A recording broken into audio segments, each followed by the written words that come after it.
Sa walang tigil na operasyon ng Southern Police District laban sa ilegal na droga, naaresto ang 3 high-value individual sa isinagawang bypass operation sa Barangay Lower Bicutan, Taguig City.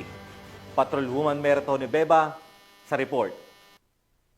Kayo ay inihuli sa paglabag sa Republic Act 9165 sa pagbebenta, pag-iingat ng pinagbabawal na gamot o shabu.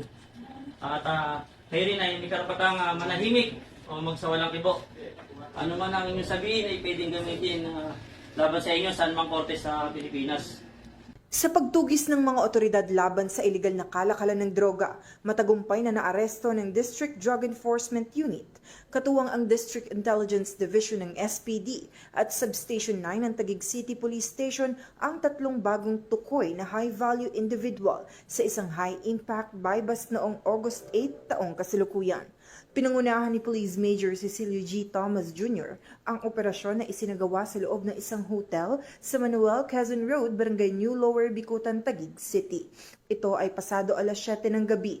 Kinilala ang mga naarestong sospek na sina alias Tol, alias John Carlo, parehong 21 anyos, at si alias Arnold, 40 anyos na isang e-bike driver. Narecover mula kay Tol ang 100 gramo ng hinihinalang shabu, bypass money at isang Android phone. Samantala, kuha naman mula kina John Carlo at Arnold ang tig 50 gramo ng iligal na droga.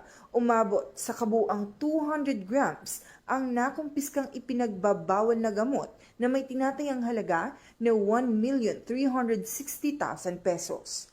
Mahaharap ang mga sospek sa kasong paglabag sa Section 5, 11 at 26 Article 2 ng RA 9165 o ang Comprehensive Dangerous Drugs Act of 2002.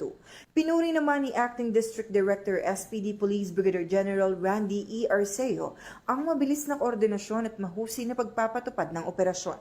Ito ay isang malinaw na mensahe sa mga nagtutulak ng ilegal na droga. Walang humpay ang pagtugis ng Southern Police District at walang kriminal na aktibidad ang makakalusot sa aming radar. Kasalukuyang nasa kustodiya na ng Taguig City Police Station ang mga naarestong sospek para sa nararapat na disposisyon at pagsampa ng kaukulang kaso.